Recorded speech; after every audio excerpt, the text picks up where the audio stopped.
ఆషాఢం అంటే వంటలే వంటలు.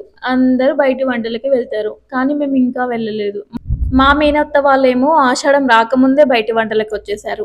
అది కూడా నరసింహస్వామి వారి టెంపుల్ దగ్గరలో. మా అత్తమ్మ వాళ్ళు కొమ్మాలలో ఉంటారు. ఇక్కడ నరసింహస్వామి టెంపుల్ దగ్గర బయటి వంటలకి వాళ్ళ విలేజ్‌లో వాళ్ళతో కలిసి వచ్చారు.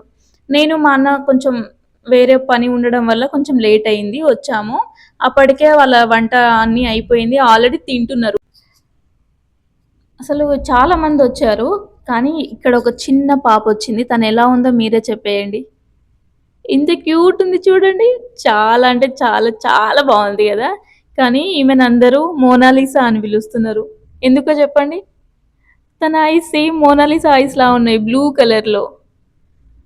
సో, తనెంత బావుందంటే చాలా గట్టిగుంది. చిన్న పిల్లలంతా మెత్త మెత్తగా ఉంటారు గదా! కానీ తను చాలా గట్టిగా, చాలా బ్యూటిఫుల్‌గా ఉంది. ఈ పాప వాళ్ళ మదర్ మా రిలేటివ్సే. బంజారాస్ అంటే కంపల్సరీ ఉండాల్సింది సొలై అండ్ జొన్న రొట్టె. ఇక్కడ మీరు చూడండి ప్రతి ఒక్క ఫ్యామిలీ దగ్గర మందు బాటిల్స్ ఉన్నాయి. లాస్ట్‌కి మా అత్తమ్మ కూడా తింటుంది. రిటర్న్ అయిపోయినాం మేమందరం. ఒకే బండి మీద 4 మెంబర్స్. పోలీసోళ్ళు పట్టుకుంటే ఆడనే ఆపేస్తారు మమ్మల్నయితే.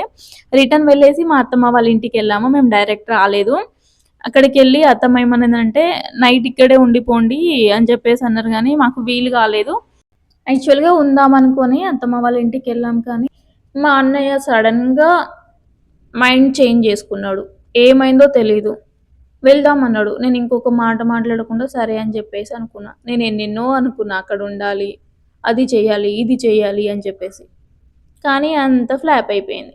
ఇంక సరే అని చెప్పేసి వచ్చేసినాం. యాక్చువల్‌గా నేను ఎవరింటికెళ్ళను. ఒక మా మేనత్త వాళ్ళ ఇంటికి తప్ప. కొమ్మాల, బొడ్రాయి.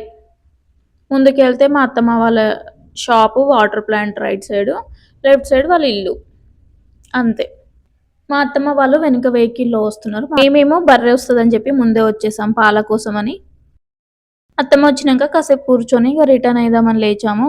ఈ గుడ్డుగాడొచ్చి బాయ్ చెప్పిండింక.